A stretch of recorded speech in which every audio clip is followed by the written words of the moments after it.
Hello friends. आज हम लोग मार्च 2025 का करंट अफेयर डिस्कस करेंगे। ये करंट अफेयर सीरीज का थर्ड लेक्चर होगा। इससे पहले हम लोगों ने जनवरी एंड फरवरी का कवर कर लिया है। आप प्लेलिस्ट में जाकर चेक कर सकते हैं। मैंने सेपरेट प्लेलिस्ट बना दिया है। 71st BPSC prelims current affairs का एक सेपरेट प्लेलिस्ट है। उसमें हम लोग क्या करेंगे कि पहले करंट अफेयर्स को मंथली कवर करेंगे, देन हम लोग क्या करेंगे कि फिर मंथ वाइज एमसीक्यू फॉर्मेट पे कवर करेंगे। बिहार बजट भी कवर हो गया है। आप बजट वाला भी लेक्चर देख सकते हैं। बजट से 3-4 क्वेश्चंस हमेशा आता है, तो आप इसको देख सकते हैं। तो बहुत लोग पूछते थे कि सोर्सेस क्या है। देखिए, सोर्सेस इसमें हिंदू, इंडियन एक्सप्रेस, जितना भी मतलब विजन जो भी है ना, सब कुछ इंक्लूडेड है। तो ये मोर देन सफिशियंट है। जैसे पिछले बार हम लोगों ने किया था, उस बार भी हम लोग उसी पैटर्न पे कर रहे हैं। तो क्वेश्चंस तो आएगा यहाँ से, जब पिछले बार आया था तो इस बार भी आएगा ही आएगा। तो आप निश्चिंत होकर पढ़िए। और हम लोग बहुत ही साइंटिफिक तरीके से कर रहे हैं। ऐसा नहीं कि एक जगह आपको भर के दे दिए, छोटा छोटा सा डॉट डॉट करके, बहुत ज़्यादा करंट अफेयर्स एक ही पेज है भरा हुआ है कि आपको पढ़ने में दिक्कत हो रहा है, याद करने में दिक्कत हो रहा है। वैसा नहीं है हम लोग का। हम लोग मंथली देते हैं, मंथली कवर करते हैं कि मंथली आपको जितने एक मंथ में कितना कवर करना है, वो कि इंपॉर्टेंट क्या है। अब 100% स्ट्राइक रेट तो किसी का नहीं होता। कोई अगर बोले कि 100% मैच होता है तो नहीं। एक दो क्वेश्चन तो हमेशा रहता है कि वो कहीं ना कहीं से बीपीएससी ब्लफ करेगी ही, वो आपको बाउंसर आएगा ही। अदरवाइज अगर 40 क्वेश्चन पूछता है तो 35 से 38 क्वेश्चन तो आएगा ही आएगा हम लोग करंट अफेयर से। दैट इज़, अगर इतना सबसे आता है तो इतना हम लोग से भी आएगा। ठीक, चलिए हम लोग स्टार्ट करते हैं बिना बातचीत किए हुए ज़्यादा। ठीक है, स्टार्ट करेंगे पॉलिटी से। तो पॉलिटी में क्या है कि महाराष्ट्र जो है ना, वो पहला स्टेट, अभी एक स्टेट बना है जो कि डेडिकेटेड सेल वो इस्टेब्लिश करेगा अंडर एडिशनल सेक्रेटरी। ठीक, जो कि ये देखेगा कि मर्सी पिटीशन जो डेथ के लिए होता है ना, उसका जो मर्सी पिटीशन जाएगा उसको रिव्यू करेगा, उसको देखेगा। तो देखिए, डेथ का जो पिटीशन होता है वो पार्डनिंग पावर होता है प्रेसिडेंट के पास और गवर्नर के पास। तो जो प्रेसिडेंट के पास जो पार्डनिंग पावर होता है वो आर्टिकल 72 के अंदर आता है। ठीक, और वहीं गवर्नर का अगर हम लोग देखें तो 161 है। ठीक, ये इंपॉर्टेंट है, आपको पता होना चाहिए।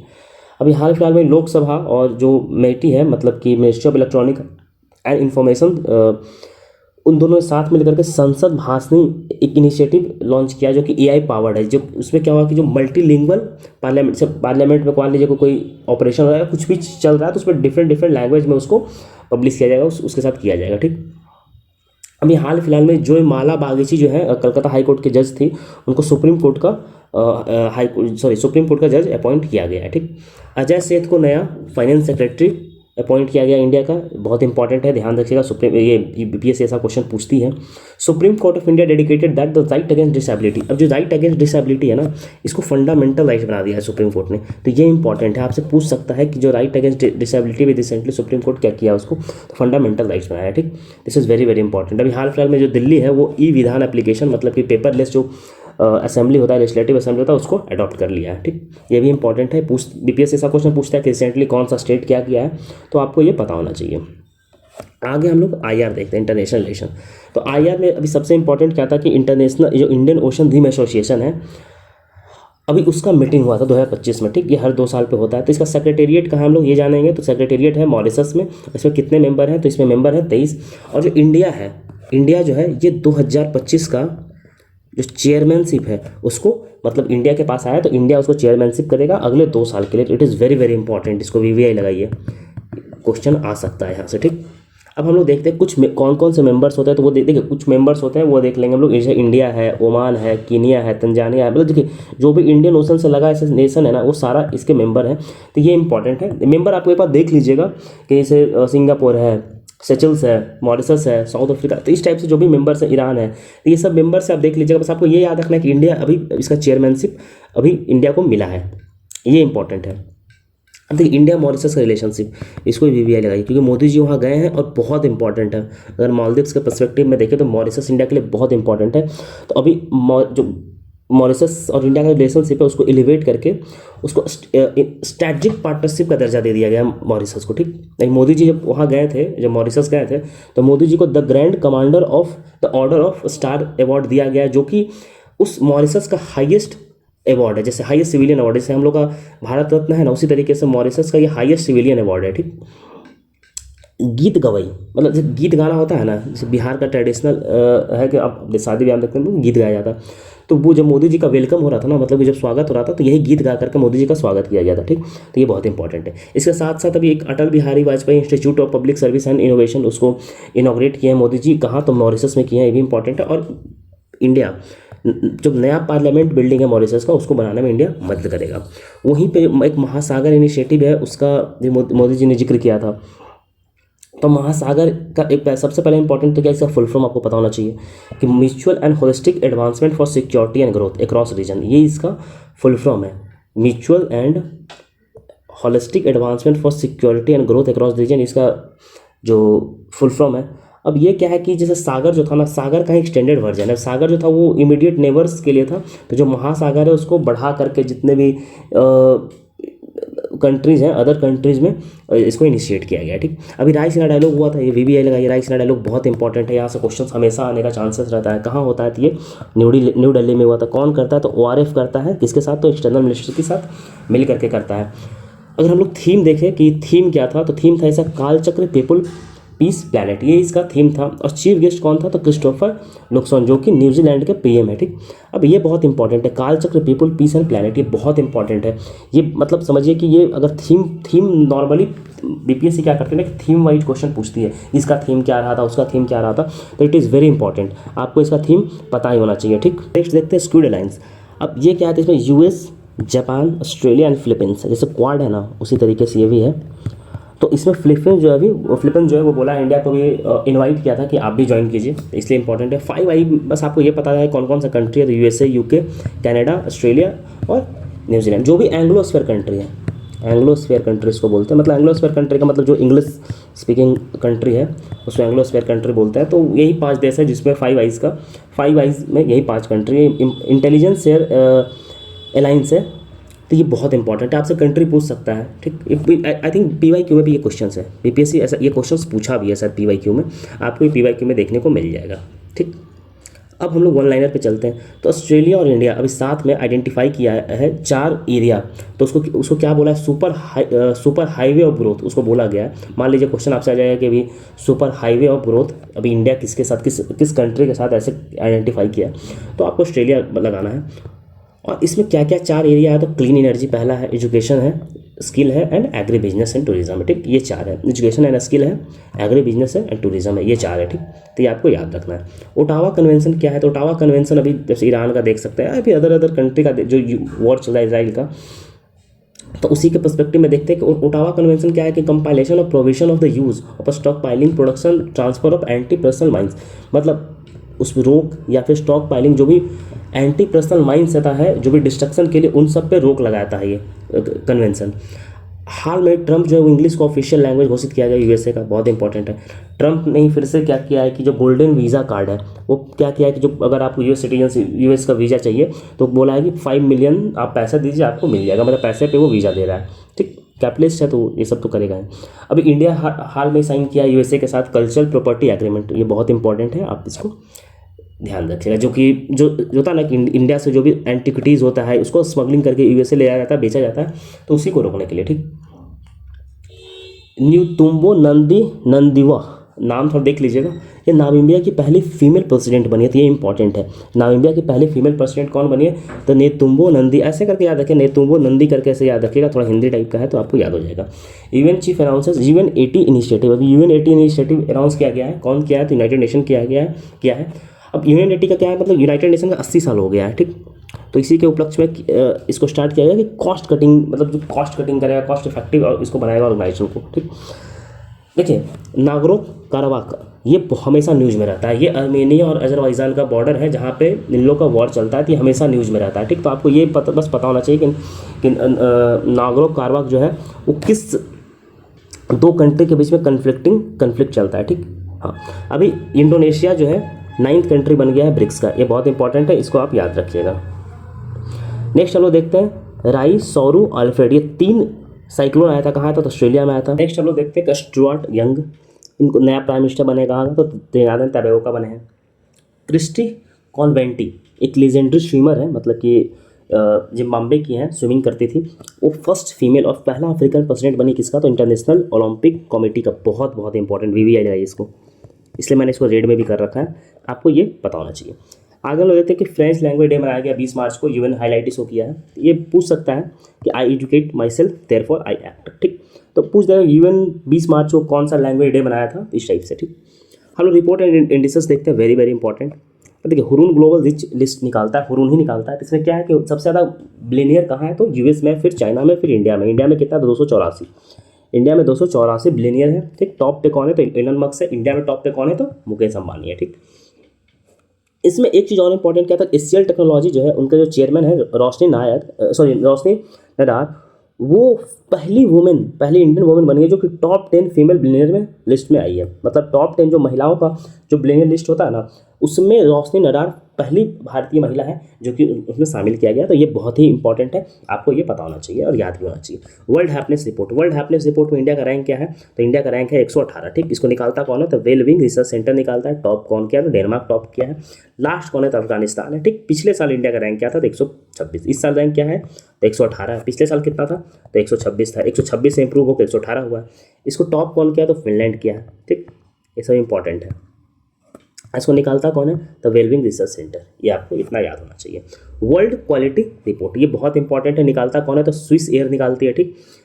अब इसमें मोस्ट पॉल्यूटेड सिटी किसे बताया गया है, तो ये मेघालय का है, बरहनहित इसको बनाया गया है मोस्ट पॉल्यूटेड सिटी। अगर कैपिटल का हम लोग बात करें तो दिल्ली है, ठीक। इंडिया का रैंक कितना है, तो 5th रैंक है। और 20 में से 13 सिटी जो है ना इंडिया का, मतलब मोस्ट जो सबसे गंदा शहर है, मोस्ट पॉल्यूटेड शहर है, वो इंडिया में लोकेटेड, ठीक। कंट्री का देखें तो कंट्री में टॉप पे चार्ड है, सेकेंड पे बांग्लादेश है, थर्ड पे पाकिस्तान है, ठीक। इस हम लोग को इंडिया का अपना रैंक याद रखना है। आर्म्स इंपोर्टिंग कंट्री में देख लेते हैं, सेफ्टी रिपोर्ट निकालते हैं कि कौन सा कंट्री कितना आर्म्स इंपोर्ट कर रहा है। टॉप पे कौन है, तो यूक्रेन है, सबसे ज़्यादा आर्म्स इंपोर्ट कर रहा है यूक्रेन। उसके बाद इंडिया का रैंक आता है सेकेंड। और अगर परसेंटेज वाइज देखें तो इंडिया 8.3% आर्म्स इंपोर्ट करता है वर्ल्ड का, ठीक। और हम लोग सबसे ज़्यादा मंगवाते हैं कहाँ से, तो रशिया से मंगवाते हैं। ग्लोबल टेररिज्म इंडेक्स 2025 ये पब्लिश कौन करता है, तो Institute of Economic Peace publish करता है इसको। टॉप 3 में कौन है, तो टॉप पे है बुर्किना फासो। इंडिया में कौन है, तो इंडिया का रैंक क्या है, तो 14th है। अब ये क्या है कि टेररिज्म से अफेक्टेड कंट्री का बात करता है, इसमें सेकंड पे पाकिस्तान है। ये भी थोड़ा एक आयरनी है कि जो कंट्री टेररिज्म को बढ़ावा देता है, टेररिज्म को जन्म दिया है, वो country second most affected country है, ठीक है। डेट रिपोर्ट, ठीक। अब एक निकालता है यूएन सिटाड निकालती है। इसमें बताया गया कि इंडिया का जो पब्लिक डेट है वो $2.9 ट्रिलियन है, ठीक। ये आपको याद रखना पड़ेगा। ग्लोबल एनर्जी रिव्यू कौन निकालती है, तो आईए निकालती है, इंटरनेशनल एनर्जी एजेंसी निकालती है।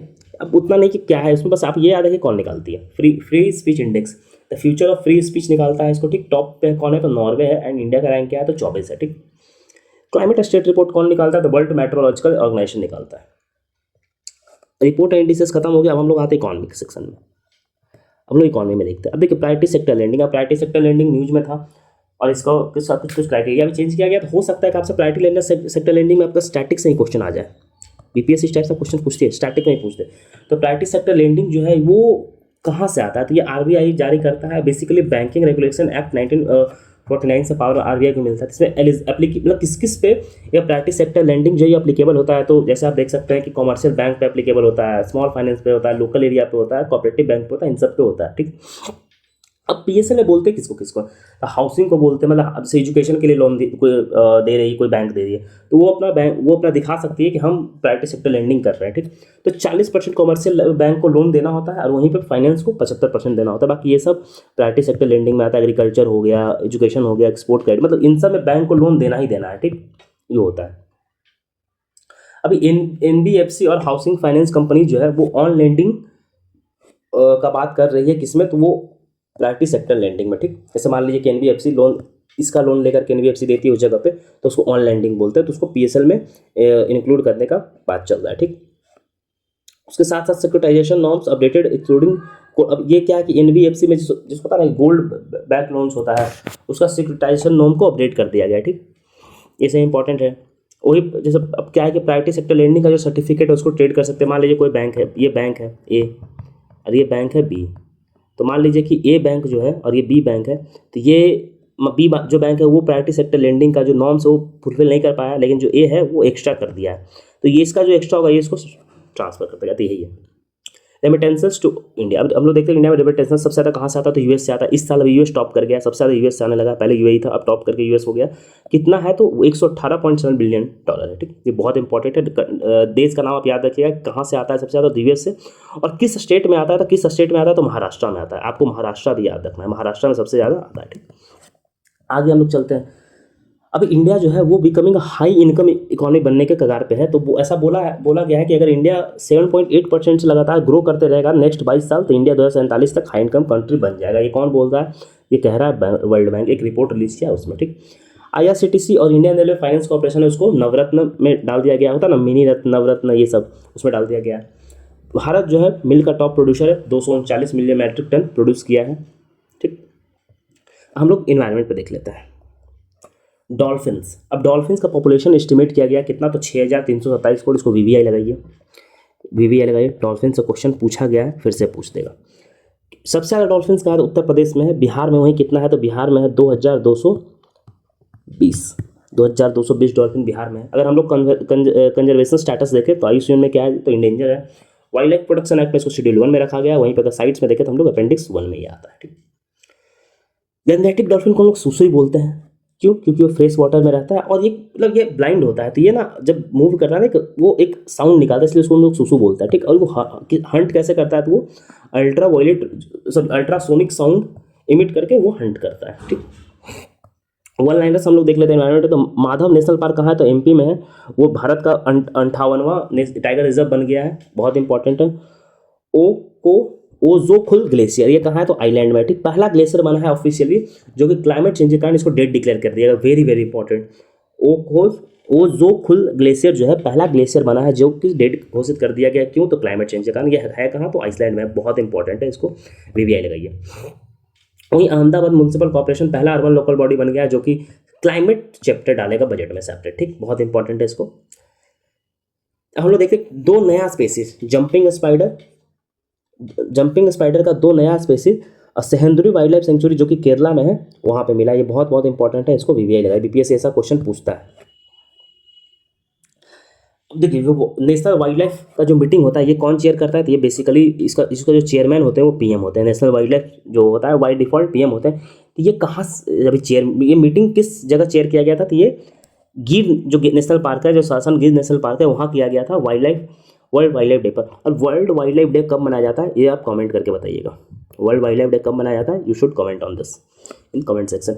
इंदौर जो है वो लॉन्च किया है क्या? तो पहला green waste processing plant launch किया है, बहुत इंपॉर्टेंट है। अरे वनतारा, आप लोग ने सब लोग देखा होगा कि वनतारा जो गुजरात में जामनगर में है, वहाँ पे जो भी जानवर होता है उसको रिहेबिलिटेशन के लिए रखा जा रहा है, ठीक। तो इंपॉर्टेंट है। साइंस एंड टेक्नोलॉजी हम लोग देखते हैं तो नॉर्थ इंडिया का पहला न्यूक्लियर पावर प्रोजेक्ट कहाँ बन रहा है? तो गोरखपुर हरियाणा में बन रहा है। अभी सुनीता विलियम्स और बुच बिलमोर, अभी सबको पता है कि वो लौटे हैं स्पेस से। तो कितना दिन स्पेस में स्टक रहे थे? तो 286 दिन। ये डे आपको याद रखना, BPSC इस टाइप का क्वेश्चन पूछने के लिए फेमस है और महारत हासिल कर रखा है। तो आपको ये डे याद रखना कि कितने दिन फंसे थे, 286 दिन, ठीक। अब इटली के जो साइंटिस्ट हैं वो सुपर सॉलिड लाइट से सुपर सॉलिड बनाया है, फ्रोजन लाइट से, लाइट को फ्रोज करके, ठीक। तो ये इंपॉर्टेंट है, पूछ देगा कहाँ का बनाया, किस देश का बनाया? तो इटली का बनाया। आदित्य L1 कैप्चर किया पहला सोलर फ्लेयर इमेज कर्नेल, ये आप इंपॉर्टेंट है, आप याद रखिएगा, ठीक। आगे हम लोग देखते हैं कि जो प्राइवेट स्पेस फर्म है फायरली एरोस्पेस अनाउंस किया गया successful landing of blue ghost mission. तो आपसे पूछ ये कहाँ पे गया है? तो मून पे सरफेस पे गया। तो आपसे पूछ दिया कि ब्लू घोस्ट मिशन किसका है? तो ये एक फायरफ्लाई है, उसका है, ठीक। ये फायरफ्लाई प्राइवेट स्पेस एजेंसी है, उसका है, इंपॉर्टेंट है, आपको याद रखना पड़ेगा, ठीक। अभी इसरो जो है डेवलप कर रहा है मिथेन इंजन, ठीक। अब वो मिथेन इंजन को कहाँ डालेगा? तो नेक्स्ट लॉन्च व्हीकल जो है NGLV है, वहाँ पे डालेगा, ठीक। तो ये बहुत इंपॉर्टेंट है। चंद्रयान 4 जो मिशन है 2027 तक एक्सपेक्टेड है लॉन्च होने का, बहुत इंपॉर्टेंट है, याद रखिएगा। और हाल फिलहाल में चंद्रयान 5 को भी अप्रूव कर दिया गया है मार्च 13, 2025 को। जो इसरो के चेयरमैन है V नारायणन, वो इसको अप्रूव किए हैं। किसके कोलैबोरेशन में किए हैं? तो ये जापान के कोलैबोरेशन में ये इसको भेजा जाएगा। स्फेयरएक्स एक टेलीस्कोप है जो कि लॉन्च कौन किया था? तो SpaceX Falcon 9 रॉकेट से लॉन्च हुआ था ये। और ये है किसका? तो ये है नासा का। ये क्या स्टडी करेगा? तो ये ऑरिजिन ऑफ यूनिवर्स का जो ऑरिजिन था वो कैसे हुआ था, ऑरिजिन ऑफ यूनिवर्स को ये स्टडी करेगा, बहुत इंपॉर्टेंट है, याद रखिएगा। अगर लोग देखते हैं कि इसरो जो है वो कोलैबोरेट किया है सेमीकंडक्टर लेबोरेटरी के साथ, जो कि डेवलप करेगा माइक्रो प्रोसेसर, डेवलप करेगा स्पेस एप्लीकेशन, जो कि उसका नाम क्या रखा गया? तो विक्रम 321। विक्रम और कल्पना, आप ऐसे देखो, विक्रम साराभाई और कल्पना चावला के नाम पे विक्रम और कल्पना नाम याद रखा गया। आप इस तरीके से इसको याद कर सकते हैं। यूरोपियन एजेंसी जो है, स्पेस एजेंसी जो है, वो उसका जो स्पेस ऑब्जर्वेटरी मिशन था गीगा, उसको बंद कर रहा है, ठीक। और फायर सेट सैटेलाइट कौन लॉन्च किया? तो गूगल लॉन्च कर रहा है, इंपॉर्टेंट याद रखिए। डिफेंस एंड मिलिट्री एक्सरसाइज हम लोग देखते हैं। तो वरुण किसके साथ है? तो इंडिया फ्रांस के साथ है। कहाँ हुआ था? तो अरबियन सी में हुआ। तो लोकेशन भी आपको याद रखना है। खंजार किसके किसके साथ है? तो इंडिया किर्गिस्तान। हुआ कहाँ था? तो किर्गिस्तान में हुआ था। इंद्र किसके किसके साथ होता है? तो इंडिया रशिया के साथ होता है। हुआ कहाँ था? बे ऑफ बंगाल में। बोंगो सागर से आपको नाम से पता चल जाएगा इंडिया और बांग्लादेश के बीच का है बोंगो सागर। और ये कंडक्ट हुआ कहाँ था? तो बे ऑफ बंगाल में कंडक्ट हुआ था। आपको नाम से देखिए, बहुत सारा चीज़ होता क्या है ना कि नाम से क्लियर हो जाता है। टॉर्पेक्स, ये इंडियन नेवी का एक्सरसाइज है, बाइलिनियर वॉर एक्सरसाइज है। एक्सरसाइज डेजर्ट हंट, ये क्या है? जो ये ट्राई सर्विस एक्सरसाइज है, ठीक। ये कंडक्ट कौन करता है? तो इंडियन एयरफोर्स कंडक्ट इसको करवाती है, लेकिन ये ट्राई मतलब तीनों लोग भाग लेते हैं। ये हुआ कहाँ था? जोधपुर में। अब इसमें इंपॉर्टेंट क्या था आपको याद रखना है कि एक्सरसाइज डेजर्ट हंट कहाँ हुआ था? तो ये हुआ था जोधपुर में। ये ज़्यादा इंपॉर्टेंट है कि जोधपुर, ठीक। अब INIOCHOS, ये क्या है? तो मल्टी एयर एक्सरसाइज है। कहाँ हुआ था? तो ग्रीस में हुआ था, ठीक। प्रचंड प्रहार कहाँ हुआ था? तो अरुणाचल प्रदेश में। प्रचंड प्रहार कहाँ हुआ था? अरुणाचल प्रदेश। ये भी ट्राई एक्सरसाइज है। कौन करवाता है? तो इंडियन आर्मी करवाता है। तो आपको अब क्वेश्चन यही आएगा कि हुआ कहाँ था? तो ये हुआ था अरुणाचल प्रदेश में, आपको ये याद रखना है, ठीक। ज़्यादा इंपॉर्टेंट ये है। टाइगर ट्रम्प, ये किसके किसके बीच में होता है? तो ये इंडिया यूएस के बीच में होता है। 4th एडिशन था ये, ठीक। ट्राई सर्विस एक्सरसाइज है। सी ड्रैगन, ये यूएस नेवी का एक्सरसाइज है, होस्ट करता है। 5 देश इसमें पार्टिसिपेट करते हैं, जिसमें कि यूएस है, इंडिया है, जापान है, साउथ कोरिया, ऑस्ट्रेलिया, ये पांचों पार्टिसिपेट करते हैं इसमें। सी ड्रैगन में कौन होस्ट करता है? तो यूएसए इसको होस्ट करता है। सिक्योरिटी बेल्ट 2025, अब ये गल्फ ऑफ ओमान में हुआ था। अब ये किसके किसके बीच में था? तो चाइना, रशिया और ओमान के बीच में हुआ था। ये बहुत इंपॉर्टेंट है, आप इसको याद रखिएगा। आगे हम लोग देखते हैं तो बिहार में क्या हुआ था कि जो आर्म्ड फोर्सेस है ना, वो शौर्य वियतनाम उत्सव ये मनाया गया था। कहाँ? तो मोतिहारी ईस्ट चंपारण में मनाया गया था। कब से कब तक? तो 7 से 8 मार्च तक। अब आपको इसमें क्या है ना कि आपको ये भी याद रखना, शौर्य वियतनाम उत्सव कहाँ मनाया गया था? तो मोतिहारी वेस्ट चंपारण में। कब से कब तक? तो 7 से 8। आपको तीनों याद रखना है, ठीक। एक गांडीव है, गांडीव अस्त्र लॉन्च किया गया है इसरो के द्वारा, DRDO। अब गांडीव क्या है? आप कमेंट सेक्शन में करके बताइए गांडीव क्या है। गांडीव कहाँ से लिया गया, क्या मतलब है? कुछ भी गांडीव से रिलेटेड आपको बताना है कमेंट सेक्शन, ठीक। हम लोग अवार्ड्स देख लेते हैं। तो 59th ज्ञानपीठ अवार्ड किसको मिला है? तो विनोद कुमार शुक्ला को मिला है। 88 साल के ये हैं, उनको मिला है। वो हिंदी लिटरेचर में इसको कंट्रीब्यूशन के लिए मिला है इनको। इनकी एक बहुत फेमस है कि दीवार में एक खिड़की रहती थी। ये बहुत फेमस किताब है, पतली सी किताब है, पढ़िएगा, अच्छी किताब है। और खिलेगा तो देखेंगे, ये इनका 2 मेजर नॉवल है। ये छत्तीसगढ़ से बिलोंग करते हैं। दीवार में खिड़की रहती है, ये पूछ सकता है बीपीएससी, क्योंकि अगर मान लीजिए विनोद कुमार शुक्ला से क्वेश्चन पूछता है तो दीवार में खिड़की रहती है, is the very good book. हम लोग आई फाई अवार्ड देख लेते हैं। बेस्ट पिक्चर किसको मिला है? लापता, जल्दी जल्दी मैं कर देता हूँ, ये इसका उतना मतलब ये सब देख लीजिएगा। बेस्ट डायरेक्टर किसको मिला? किरण और लापता लेडीज़ के लिए मिला है। बेस्ट परफॉर्मेंस किसको मिला है? और फीमेल का हम लोग देखें तो निताशी घोष को मिला है लापता लेडीज़ में। Best performing in the leading role male के लिए किसको मिला है? तो कार्तिक आर्यन के लिए मिला है, Bhool Bhulaiyaa 3। Best performance negative role के लिए किसको मिला है? तो राघव जुरैल किल के लिए। और बेस्ट कोरियोग्राफर का किसको मिला है? तो बोस्को सीजर, ठीक। तौबा तौबा बैड न्यूज़ गाने के लिए मिला, ठीक। अब हम लोग आगे देखते हैं। जो प्रोफेसर सुमन चक्रवर्ती हैं IIT खड़गपुर के, वो यूनेस्को तवश अवार्ड उनको मिला है। तेलंगाना को वहीं पे टीवी टेस्टिंग के लिए अवार्ड मिला है, जो 100 दिन का कैंपेन था। मुंबई में छत्रपति शिवाजी टर्मिनल जो है उसको बेस्ट एयरपोर्ट घोषित किया गया एशिया पैसिफिक का। वहीं पे जयश्री वेंकटेशन है जो है, नाम देख लीजिएगा, जयश्री से याद रखिए, आपको सिर्फ जयश्री से याद रखना है। वो पहली भारतीय है जो कि रामसर अवार्ड जीती है वेटलैंड का वाइड यूज के लिए, ठीक। पीएम मोदी जी को बारबाडोस का लीडिंग जो बारबाडोस है वो दिया है अवार्ड। तो किसके लिए दिया है? तो कोविड के टाइम पे जो लीडरशिप मोदी जी ने दिखाया था उसके लिए दिया है। तो ये बहुत इंपॉर्टेंट है कि किस कंट्री ने दिया था मोदी जी को, तो बारबाडोस ने दिया। अभी चिरंजीवी को लाइफ टाइम अचीवमेंट अवार्ड मिला है, कहाँ? तो यूके में मिला है। ये बहुत इंपॉर्टेंट है, ध्यान रखिएगा इसको। जो मास्की कासीवरा है, ये एक्चुअली जो जापान के हैं उन्हें मिला है एबल प्राइज। एबल प्राइज मिलता है किसके लिए? तो मैथमेटिक्स के लिए मिलता है, ठीक। एबल प्राइज किसके लिए मिलता है? तो मैथमेटिक्स के लिए मिलता है, ये आपको ध्यान रखना है, ठीक। और वहीं जो प्रिट्जकर प्राइज है इसको मिला है तो लियू जियाकुन को मिला है। लियू जियाकुन चाइना के हैं, इनको मिला है प्रिट्जकर प्राइज। ये बेसिकली आर्किटेक्चर के लिए मिलता है। मासाकी कासीवारा है नाम, इसको ध्यान देख लीजिएगा, 2-3 इसको प्रोनाउंस कीजिएगा तो याद हो जाएगा, मासाकी कासीवारा। और ठीक, विजय शंकर, इनको जो है इनको ऑनर किया गया Denmark night of cross award से सम्मानित किया गया। डेनमार्क का ये हाईएस्ट अवार्ड है, इसको आप ध्यान रखिएगा। ऑस्कर में हम लोग देख लेते हैं किसको मिला। तो अनोरा को बेस्ट पिक्चर मिला है। सीन बेकर को डायरेक्टर का मिला है, वो अनोरा के डायरेक्टर ही हैं सीन बेकर। माइकी मेडिसन को मिला है बेस्ट एक्ट्रेस का अवार्ड सेम मूवी के लिए। एड्रियन बॉर्दे को मिला है बेस्ट एक्टर द ब्रूटलिस्ट के लिए, और जियो साल्डाना को बेस्ट सपोर्टिंग एक्टर फीमेल के लिए मिला, बेस्ट सपोर्टिंग एक्ट्रेस के लिए मिला है। क्यारन कल्किन, देख लीजिएगा नाम थोड़ा, सपोर्टिंग एक्टर के लिए मिला है। इमिलिया प्रीज, इसको बेस्ट ओरिजिनल सॉन्ग के लिए मिला है। I am still here, best Oscar इनको मिला है, इंटरनेशनल फीचर के लिए मिला है, जो कि ब्राज़ील से हैं। और नो अदर लैंड, इसको ऑस्कर मिला है बेस्ट डॉक्यूमेंट्री फीचर के लिए, और फ्लो को बेस्ट ऑस्कर एनिमेटेड फीचर के लिए मिला है। ध्यान रखिएगा। हम लोग कुछ डेज देख लेते हैं, इंपॉर्टेंट है। वर्ल्ड वाइल्ड लाइफ डे कब मनाया जाता है? 3 मार्च को मनाया जाता है। Wild life conservation, finance, investing in people and planet, इसका थीम रखा गया था। 7 मार्च को जन औषधि दिवस मनाया था। VVI लगाई, जन औषधि दिवस, मुझे लगता है गट्स फीलिंग है कि पूछते कभी PSC। थीम क्या है? तो affordable quality medicine for health care in future, बहुत इंपॉर्टेंट है। 7 मार्च को इंटरनेशनल वुमेन डे मनाया जाता है, for all women and girls right equality and empowerment. 16 मार्च को नेशनल वैक्सीनेशन डे मनाया जाता है। थीम क्या है? Immunization for all human possible. 22 March को क्या मनाया जाता है? World water day. थीम क्या है? Glacier preservation. आपको थीम जो भी होता है ना, थीम आपको मतलब थीम ज़्यादा इंपॉर्टेंट होता है। अगर आपको डेट नहीं भी याद है तो, लेकिन थीम अगर, क्योंकि थीम बहुत चांस है थीम पूछता है। तो ट्यूबरक्लोसिस डे का थीम आपसे पूछ देगा क्या था थीम, तो yes we can end TB commit invest deliver. अब आपसे ये थीम पूछ सकता है कि क्या थीम था ट्यूबरक्लोसिस डे का, तो yes we can end TB commit invest and deliver, तो आपसे ये पूछ देगा। तो आपको ये याद होना चाहिए कि टीवी का थीम क्या था।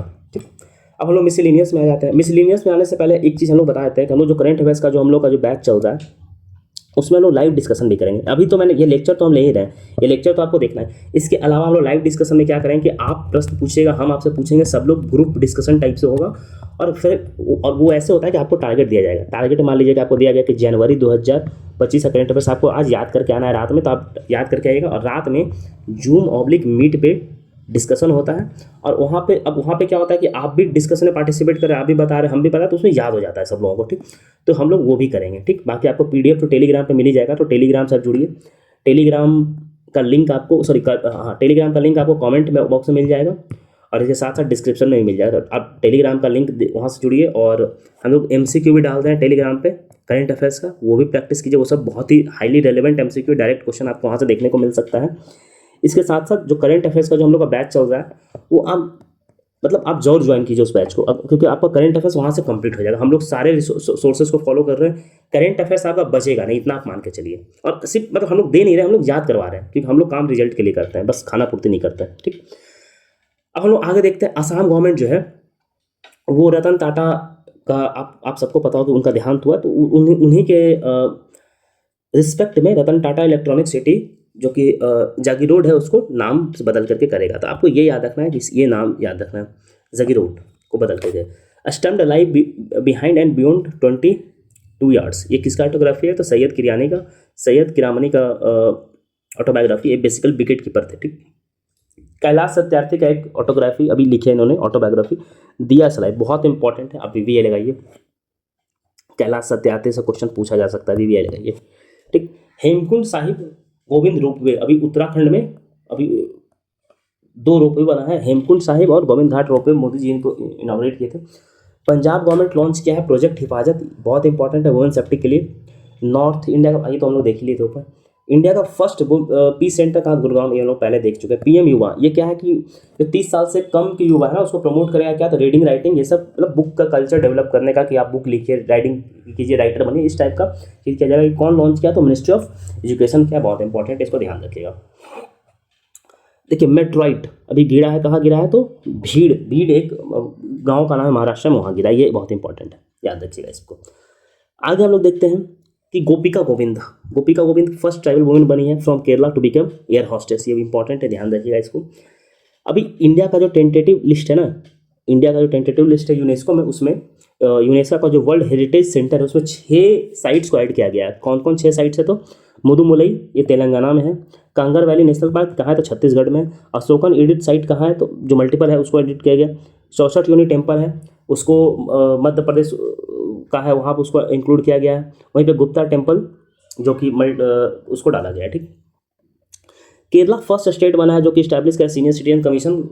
ये याद रखिए, केरला पहला स्टेट बना है, केरला फर्स्ट स्टेट बना है जो कि सीनियर सिटीजन कमीशन को पास किया है। ठीक, अभी हाल फिलहाल में जो महाराष्ट्र के CM हैं देवेंद्र फडणवीस, वो पहला टेम्पल छत्रपति महाराज जी का जो पहला टेम्पल है भिवंडी थाने में, वो इनॉग्रेट किए हैं। इसको ध्यान रखिएगा। वहीं हम लोग देखते हैं कि झाझर बाउची वाइल्ड लाइफ सेंचुरी कहाँ है, तो पंजाब में है, उसको लियोपार्ड सफारी बनाया जाएगा, ये आप ध्यान रखिएगा। इंडिया जो है वो बना रहा है पहला ऑफशोर एयरपोर्ट, कहाँ, तो वो बना रहा है बदावन एयरपोर्ट पे मुंबई में, ये बहुत इंपॉर्टेंट, इसको ध्यान रखिएगा। नक्सलिज्म खत्म करने के लिए 31 मार्च 2026 तक का टारगेट रखा गया, ये बहुत इंपॉर्टेंट टारगेट है। देखिए कुछ डेट इंपॉर्टेंट होता है, तो ये अब जैसे ये डेट क्या है ना कि आपको डेट भी आप इंपॉर्टेंट है, बहुत इंपॉर्टेंट है, भी लगा इसमें, ठीक। अब वर्ल्ड मोबाइल कांग्रेस कहाँ था, वार्सो में होता। कुछ फेस्टिवल है हम लोग वो देख लेते हैं, तो नयाओ कुंभ फेस्टिवल कहाँ था, अरुणाचल प्रदेश। सिग्मो फेस्टिवल कहाँ, तो गोवा। और तावी फिल्मोत्सव कहाँ, तो जम्मू कश्मीर, ठीक। कुछ और देख लेते हैं हम लोग, इंपॉर्टेंट है। देखिए स्पेशल इकोनॉमिक जोन, ठीक। अब वो इस्टेब्लिश किया जाएगा बिहार के 2 शहर में, कहाँ, तो कुमारबाग और नवानगर। हाँ एक चीज़ मैं बताता हूँ कि जो भी देखिए बिहार स्पेशल जो भी करंट अफेयर्स है ना, वो भी हम लोग इसी में इंक्लूड कर दे रहे हैं, इसी में हम लोग इंक्लूड कर दे रहे हैं, ठीक। क्योंकि बिहार स्पेशल के लिए आप अलग से आप 50 पेज का पीडीएफ 60 पेज का पीडीएफ फालतू का पढ़ रहे हैं, 3-4 क्वेश्चन आता है वहाँ से, वो भी 3-4 क्वेश्चन में तो 2 क्वेश्चन तो सब बनाता है, 1 आध क्वेश्चन फंसता है। तो अब एक क्वेश्चन के लिए 60 पेज का पीडीएफ पढ़ करके फालतू का टाइम वेस्ट कीजिएगा, उससे बेहतर है कि आप वो टाइम आप साइंस पढ़ने में दे दो, हिस्ट्री पढ़ने में, मॉडर्न हिस्ट्री पढ़ने में दे दो, बिहार स्पेशल का जो स्टैटिक है वो पढ़ने में दे दो, क्योंकि जहाँ से मैक्सिमम क्वेश्चन आते हैं आप वो पढ़ने में तो ज़्यादा बेहतर है, ठीक। तो हम लोग क्या कर रहे हैं कि जो भी बिहार स्पेशल जो भी इंपॉर्टेंट मुझे लग रहा है करंट अफेयर्स आ सकता है एग्जाम में, वो मैं डाल दे रहा हूँ, ठीक। इसी में आपको इसके लिए अलग से नहीं कुछ करना है। बिहार पहला राज्य बना है देश का जो कि इंप्लीमेंट करेगा ई ग्राम कचहरी, बहुत इंपॉर्टेंट है। एक टारगेट सेट किया गया है कि जितने पैक्स है बिहार में सबको कंप्यूटराइज कर देगा, तो टारगेट कब का सेट किया गया, 2027 तक का, ये भी डेट आप ईयर याद रखिए कि 2027 तक जितने भी पैक्स हैं सबको कंप्यूटराइज करने का टारगेट रखा गया है। वाल्मीकि टाइगर रिजर्व जो बिहार में, उसमें फर्स्ट सेंसस जो गौर है, जो इंडियन विशन जिसको बोलते हैं, उसका सेंसस के लिए फर्स्ट टाइम कहाँ होगा तो वाल्मीकि टाइगर रिजर्व में होगा, ठीक। कोसी मेची प्रोजेक्ट का कंप्लीशन टारगेट कब रखा गया, तो बहुत न्यूज में था, तो 2029 तक रखा गया, ये भी आप याद रखिएगा। मधुबनी के एक चाइल्ड राइटर है आदर्श भारद्वाज, वे एक किताब लिखे हैं एल्गोरिदम ऑफ फियर। अब उसको क्या है कि टॉप 100 इंटरनेशनल और ऑथर एक्सेलेंस अवार्ड उनको मिला है, किनको मिला है, तो आदर्श भारद्वाज को मिला है एल्गोरिदम ऑफ फियर किताब के लिए, ठीक। तो करंट अफेयर्स हम लोग का मार्च का एंड हो गया। हम लोग का टारगेट है कि 15 जुलाई तक आपका करंट अफेयर्स जो है वो कंप्लीट करवा दिया जाए, 1 साल का, मतलब मई 2025 तक का करवा दिया जाए। फिर 1 जून जुलाई का बचेगा, तो जून जुलाई का हम लोग 15 जून के बाद ले लेंगे कि कुछ में ज़्यादा रहेगा नहीं, और वो टाइम लेके 15 जुलाई तक कंप्लीट, 15 जुलाई तक जून 2025 तक का कंप्लीट करने का हम लोग का टारगेट है। अब क्या है कि देखिए अगर 15 जून तक हम लोग 15 जुलाई तक कंप्लीट करने का टारगेट क्यों रखें, क्योंकि हम लोग डिस्कशन भी साथ साथ करते चलना है, तो डिस्कशन करके आपको याद भी करवाना है, ऐसा नहीं कि मैंने दे दिया और आप वीडियो देख लिए, नहीं, हम लोग को करंट अफेयर्स आपको याद भी करवाना है। तो हम लोग जब 15 जुलाई तक कंप्लीट हो जाएगा, तो हम लोग साथ ही साथ क्या है ना, डिस्कशन भी चलेगा इसका, करंट अफेयर्स का बैच में, जो करंट अफेयर्स का बैच है वहाँ डिस्कशन भी चलेगा, और आपको ये PDF वहीं मिल जाएगा, ठीक। तो आप टेलीग्राम से जुड़िए, आपको वहाँ पे सारा इन्फॉर्मेशन मिल जाएगा। टेलीग्राम चैनल का जो लिंक है वो आपको डिस्क्रिप्शन बॉक्स में और कमेंट बॉक्स में मिल जाएगा। बाकी आपको लेक्चर कैसा लगा आप रिव्यू जरूर दीजिए, क्या आपको अच्छा लगा, क्या आपको उसमें बुरा लगा, क्या आप चाहते हैं कि इम्प्रूवमेंट हो, और व्हाट एक्स्ट्रा यू वांट, या आपको क्या एक्स्ट्रा चाहिए, आप वो रिव्यू दीजिए, हम लोग उसके अकॉर्डिंग काम करेंगे और सही करने का कोशिश करेंगे। चलिए लेक्चर देखने के लिए थैंक यू सो मच।